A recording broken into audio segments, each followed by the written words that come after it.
Kaum muslimin perlu mengetahui hakikat riba serta keburukan yang terkandung di dalamnya, sehingga dapat membentengi dan tidak menjerumuskan diri kita dalam berbagai transaksi yang disebut transaksi ribawi. Kita harus mengenal riba lebih dahulu. Riba secara bahasa dan secara istilah atau istilah fikih atau syariat. Riba secara bahasa adalah tambahan. Riba itu artinya tambahan. Secara syariat, riba berarti adanya tambahan dalam suatu barang yang khusus, dan istilah ini digunakan pada dua bentuk riba, yaitu riba al-fadl dan riba nasi'ah. Nanti kita akan mengenalnya. Riba itu menurut mayoritas ulama dibagi dua, riba al-fadl dan riba nasi'ah. Dalam mazhab Syafi'i dibagi riba menjadi tiga: riba al-fadl, riba nasi'ah, dan riba liyad. Maksud tambahan secara khusus adalah tambahan yang diharamkan oleh syariat Islam, baik diperoleh dengan cara penjualan atau penukaran atau pinjaman yang berkenaan dengan benda yang disebut dengan riba. Kenalilah, ketahuilah bahwa riba hukumnya haram menurut Al-Quran, menurut hadis Rasulullah, dan ijma' umat Nabi Muhammad SAW. Macam-macam riba. Yang pertama, riba an-nasi'ah. Riba karena mengakhirkan tempo, tambahan nilai hutang sebagai imbalan dari tempo yang diundurkan. Contoh, saya pinjam uang 1 juta dan jatuh temponya sebulan, saya harus bayar 1 juta. Dia bilang tidak apa-apa, saya akan memberikan, saya mengundurkan Anda setengah bulan lagi, sepekan lagi, 2 bulan lagi, dan nanti kamu bayar 1.200.000. Maka itu disebut riba nasi'ah. Di manakah riba nasi'ah itu mengakhirkan, karena tambahan ini sebagai imbalan dari tempo hutang yang diundurkan. Hutang tersebut bisa karena penjualan barang atau hutang. Ya, contoh, saya beli mobil kredit atau motor atau beli rumah.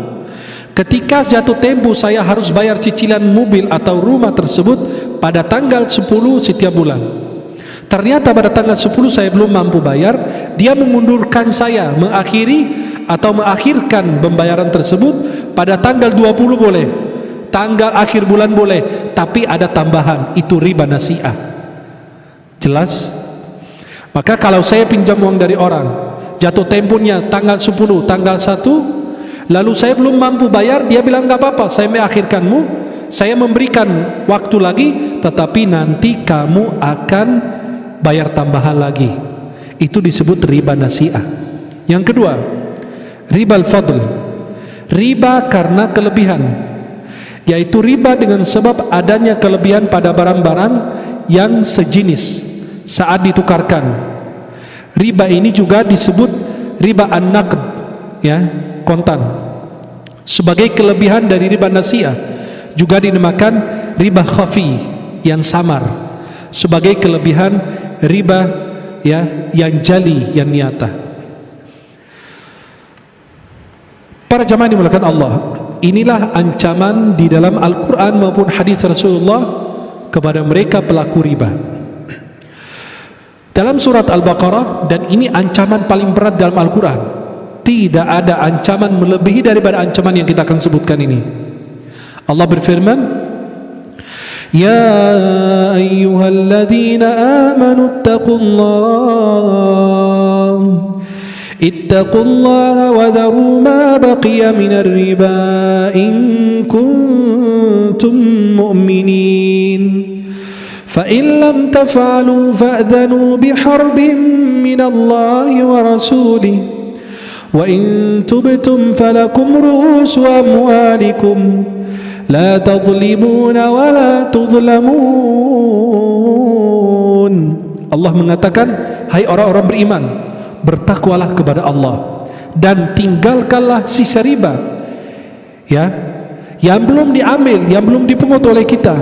Tinggalkan, biarkan saja. Jika kamu orang-orang yang beriman, berarti di sini syaratnya orang beriman tidak mendekati riba. Kalau dia ada transaksi riba, dia lepas. Untuk apa? Menjaga keimanannya. Kemudian Allah katakan, maka jika kamu tidak mengerjakan, tidak meninggalkan sisa-sisa riba tersebut, ketahuilah bahwa Allah dan Rasulnya akan memerangimu. Tidak ada ancaman lebih berat daripada ancaman ini. Allah Rasul akan memerangi kita. Ya, ada pertanyaan, masa Allah Subhanahu Wa Taala memerangi kita, Rasul memerangi kita? Bagaimana caranya? Kata ulama, Allah melalui orang beriman akan memerangi kita. Rasulnya SAW melalui aturannya, orang-orang beriman akan memerangi kita. Dan jika kamu bertaubat dari pengambilan riba, maka bagimu pokok hartamu. Artinya apa? Kamu tidak ada tambahan, kamu tidak melakukan kezaliman dan tidak pula dizalimi oleh orang lain, menganiaya orang atau dianiaya oleh orang lain. Artinya apa? Jangan sekali-kali berlaku zalim kepada diri sendiri dan berlaku zalim kepada orang lain. Ini ayat yang kita gunakan untuk orang yang kerasukan, bahwa orang kerasukan itu ada. Ini dalilnya. Dan tentang riba juga ada ini di sini. Maka kita gunakan dua dalil. Alladzina ya'kuluna ar-riba la yaqumun. لا يقومون إلا كما يقوم الذي يتخبطه الشيطان من المس.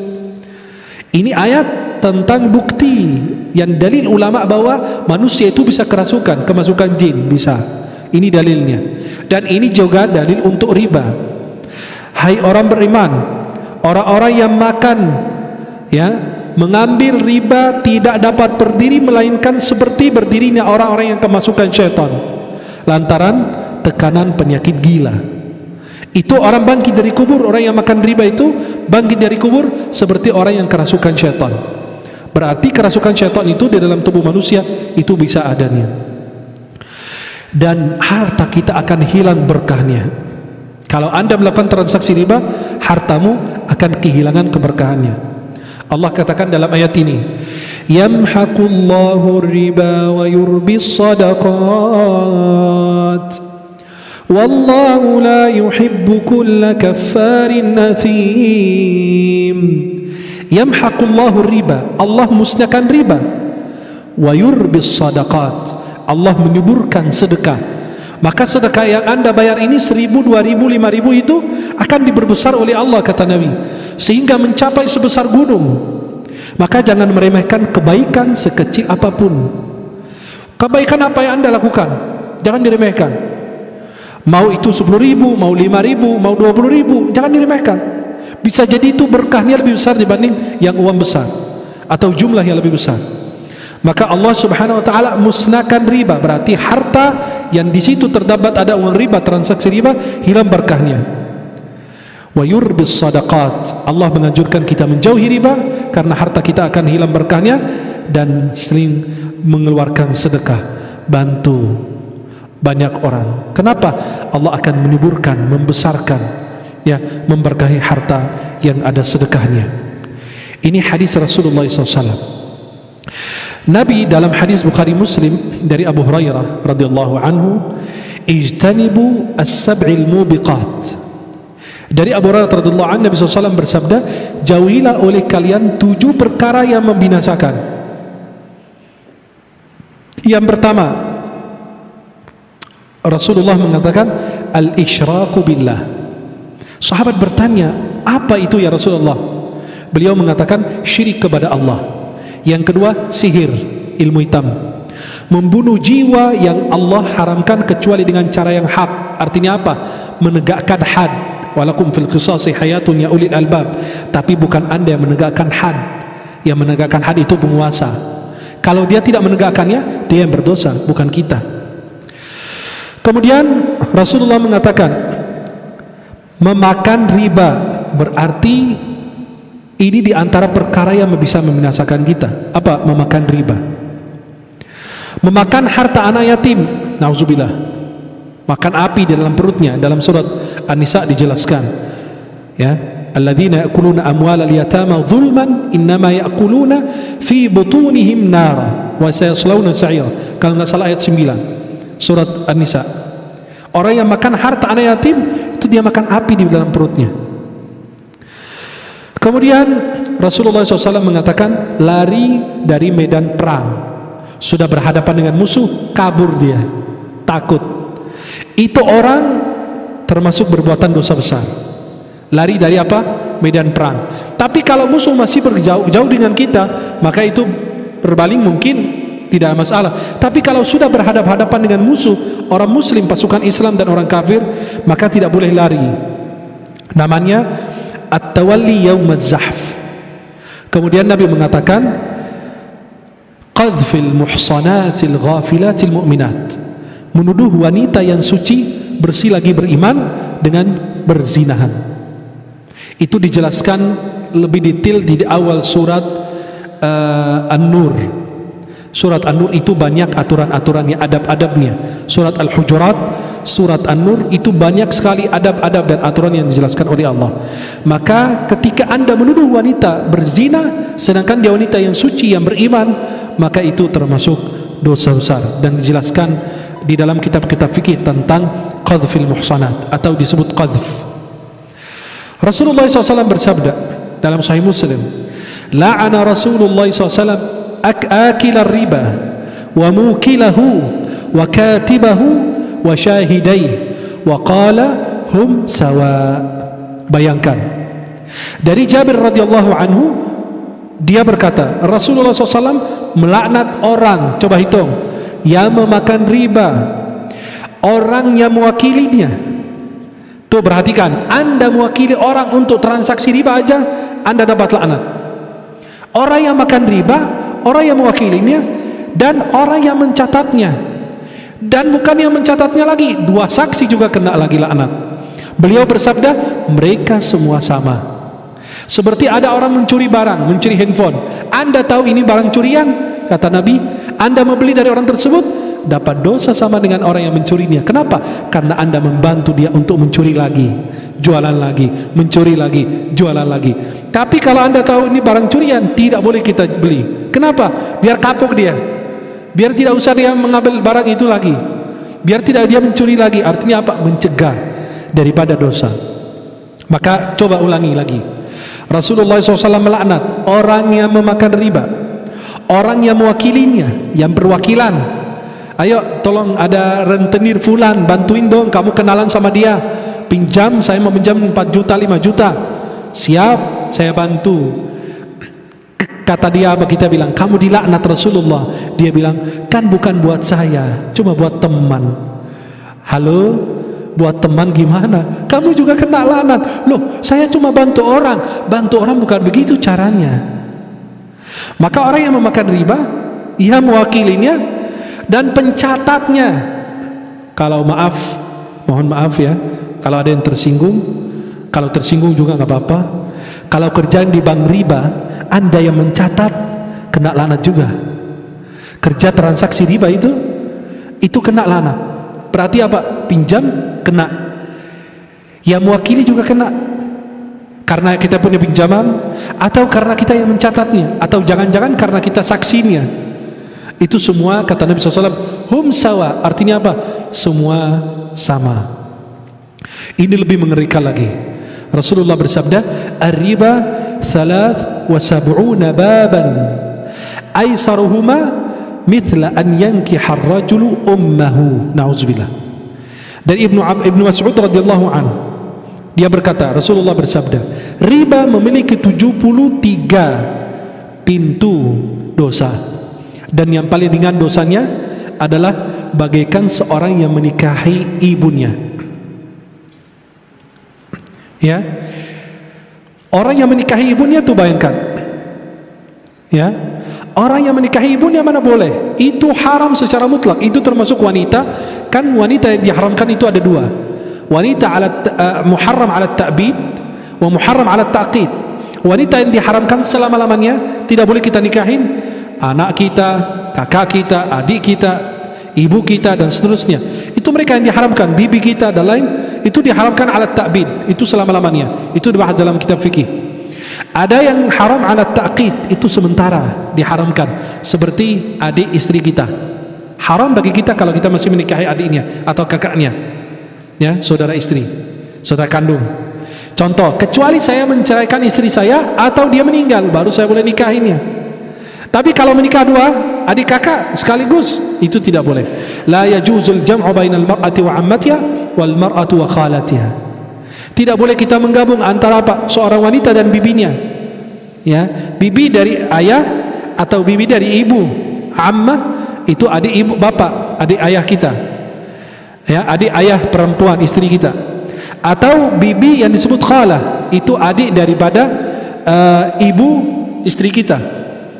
Ya, Rasulullah SAW mengatakan di dalam hadis kedua ini, dirhamun riba ya'kuluhu ar-rajul wa huwa ya'lamu ashaddu 'inda Allah min 36 zaniyah. Dari Abdullah bin Hanzalah, beliau Nabi SAW bersabda, 1 dirham harta riba yang dimakan seorang yang dia mengetahui bahwa itu riba adalah lebih dahsyat daripada 36 zina. 36 kali antum berzina, 1 dirham saja, bayangkan lebih ringan, ya, berzina 36 kali dibanding dosa 1 dirham riba. Rasulullah bersabda dalam hadis riwayat Imam Ahmad dan Ibnu Majah dari Ibnu Mas'ud, ma ahadun aktsara minar riba illa kana aqibatu amrihi ila qillah. Nabi bersabda, tidaklah seorang memperbanyak memakan riba kecuali akibat dari perbuatannya adalah hartanya akan menjadi berkurang sedikit. Artinya apa? Hilang keberkahannya. Maka orang yang rentenir itu lama-lama keberkahannya hilang, hartanya juga musnah. Kenapa? Memanfaatkan kesulitan orang lain. Perhatikan, inilah balasan orang yang memakan riba di hari kiamat. Nauzubillah. Keadaan pemakan riba di neraka. Nabi menjelaskan di sini dalam hadisnya, kita baca artinya langsung. Kami mendatangi sungai yang airnya merah seperti darah. Tiba-tiba ada seorang laki-laki yang berenang di dalamnya, berenang di dalam sungai darah. Dan di tepi sungai ada orang yang mengumpulkan batu banyak sekali. Lalu orang yang berenang itu mendatangi orang yang telah mengumpulkan batu sembari membuka mulutnya, dan orang yang mengumpulkan batu tadi akhirnya apa? Menyuapi batu ke dalam mulutnya. Orang yang berenang tersebut akhirnya pergi menjauh sambil berenang. Kemudian dia kembali lagi pada orang yang mengumpulkan batu. Setiap dia kembali, dia membuka mulutnya, lantas disuapi batu ke dalam mulutnya. Aku berkata kepada keduanya, apa yang sedang mereka lakukan berdua? Mereka berdua berkata kepadaku, ya, coba perhatikan, ini intaliq, ya, berangkatlah. Maka kami pun berangkat. Dalam lanjutan hadisnya, wa ammar rajulul ladzi ataita alaihi yasbahu fin nahri wa yulqamul hajar fa innahu akilur riba. Adapun orang yang datang dan berenang di sungai lalu disuapi batu, itulah pemakan riba. Hadis riwayat Imam Bukhari. Artinya apa? Dia berenang di laut darah. Yang kedua, disuapi dengan batu masuk ke dalam perutnya. Itu apa? Memakan riba. Maka itu ancamannya adalah dia di dalam neraka itu.